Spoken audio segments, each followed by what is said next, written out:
Hello friends, welcome to the online tutorial of Akash Wankhede academy. तो आज सबसे पहले तो मैं जो भी स्टूडेंट्स 9th से 10th में ऑटोमेटिकली पास हो गए उनको कॉन्ग्रेचुलेशंस कहता हूँ। बहुत नसीब वाले लोग हैं आप कि बिना एग्ज़ाम दिए हम 10th में पहुँच गए। लेकिन ये जो चांस हमें मिला है इसे हमें एक अच्छे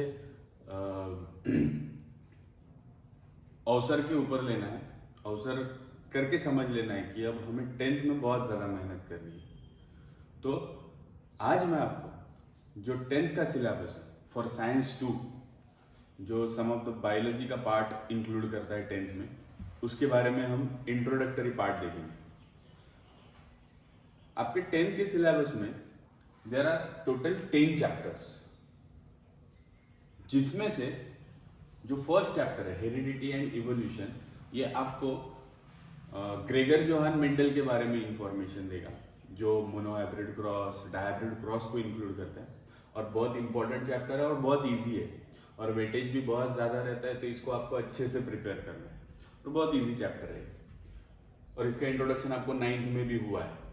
then life processes in living organism part 1, life processes in living organism part 2, इसमें हम रिप्रोडक्शन वाला पार्ट, उसके बाद प्रोटीन्स के बारे में इंफॉर्मेशन, कार्बोहाइड्रेट्स के बारे में इंफॉर्मेशन, उसके बाद रेस्पिरेशन में क्रेब साइकिल क्या होता है, ग्लाइकोलिसिस क्या होता है, मतलब ओवरऑल ह्यूमन और प्लांट्स इनके बारे में जो इंफॉर्मेशन रहेगी ये हम life processes in living organisms में देखेंगे। ये दोनों चैप्टर्स भी आपको बहुत अच्छे से प्रिपेयर करने हैं और इनको भी बहुत अच्छा वेटेज रहता है 10th के सिलेबस में। Then there is a 4th chapter environmental management. हमने देखा है आजकल कि एनवायरनमेंट ये बहुत इंपॉर्टेंट पार्ट है। मतलब अगर हमें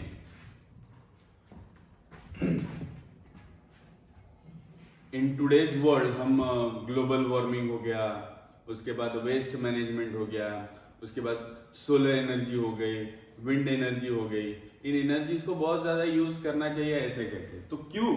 तो because our environment should be greener day by day, मतलब हमने ग्रीन एनर्जी का यूज करना चाहिए और जो ग्रीन हाउस गैसेस है उनका जो आउटकम है या उनका जो प्रोडक्शन है वो कम करना चाहिए। इसके कुछ सोल्यूशन हमें एनवायरमेंटल मैनेजमेंट में मिलेंगे इन टूवर्ड्स ग्रीन एनर्जी। इसी एनवायरमेंट से हम कौन सी एनर्जीज, जैसे कि कोल पावर प्लांट हो गए, गैस पावर प्लांट हो गए, उसके बाद सोलर एनर्जी कैसे जनरेट की जाती है, विंड एनर्जी कैसे जनरेट की जाती है, वो सब इंफॉर्मेशन हम टुवर्ड्स ग्रीन एनर्जी में देखेंगे। एनिमल क्लासिफिकेशन, एनिमल क्लासिफिकेशन किस तरह से, अभी हमें पता है कि there are huge count of different species in this world, मतलब इस वर्ल्ड में बहुत सारी डिफरेंट स्पीसीज का अकाउंट है, पॉपुलेशन है, उनको किस तरह से क्लासिफाई किया जाता है, क्योंकि हमें उसे रिकॉग्नाइज करना है, उसे हमें नाम देना है। तो ये स्टडी हम on the basis of animals पढ़ेंगे, जो एनिमल क्लासिफिकेशन। अब ये जो 6 चैप्टर्स है इसमें से heredity, evolution, life processes, environmental management, animal classification, ये एज इट इज आपको 11th और 12th में भी ही इंक्लूड रहेंगे और ये नीट, सीईटी, स्टेट बोर्ड, इन तीनों सिलेबस में आपको मिलेंगे। तो इसलिए आपको इन बेसिक चैप्टर्स को बहुत अच्छे से पढ़ना है। Then introduction to microbiology.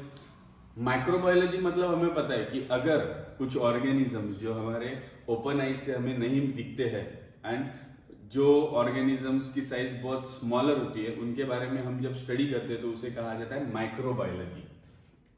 Then cell biology and biotechnology, cell का स्ट्रक्चर क्या रहता है। बायोटेक्नोलॉजी में हम आरडीएनए टेक्नोलॉजी, उसके बाद पीसीआर, पॉलीमरेज चेन रिएक्शन। आपने अभी कोविड-19 के रिसर्च में पीसीआर का नाम सुना होगा, पॉलीमरेज चेन रिएक्शन। वो एक मेथड है जिसकी वजह से हमें पेशेंट पॉजिटिव है या निगेटिव है ये पता चलता है। तो जो इंफॉर्मेशन हमें सेल बायोलॉजी और बायोटेक्नोलॉजी में मिलेंगी।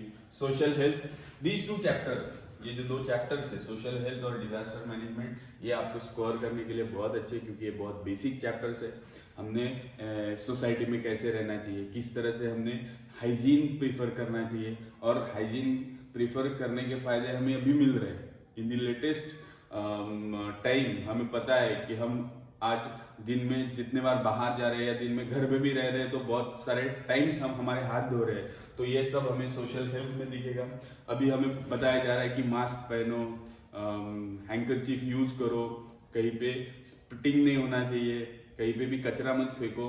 तो ये सब हम सोशल हेल्थ में पढ़ने वाले हैं। डिजास्टर मैनेजमेंट, किस तरह से डिजास्टर्स आने के बाद, कोविड भी एक डिजास्टर है, वैसे ही हमें बहुत सारे डिजास्टर्स पता है, जैसे कि फ्लड हो गया, फामाइन हो गया, ड्रॉट हो गया, उसके बाद we have seen the earthquakes, volcano eruptions. तो ऐसे जब डेंजर्स हमारे ऊपर आते हैं तो कौन से एनजीओज उसमें पार्टिसिपेट करते हैं, गवर्नमेंट के क्या एक्शंस होने चाहिए, पॉलिटिशियंस के क्या एक्शन होने चाहिए, वो सभी हमें डिजास्टर मैनेजमेंट में देखना है। तो इस तरह से 10 चैप्टर्स हमें प्रिपेयर करने हैं, और इन 10 चैप्टर्स के ऊपर आपका जो 10th का साइंस 2 का पेपर रहेगा वो आपको अच्छे से प्रिपेयर करना है।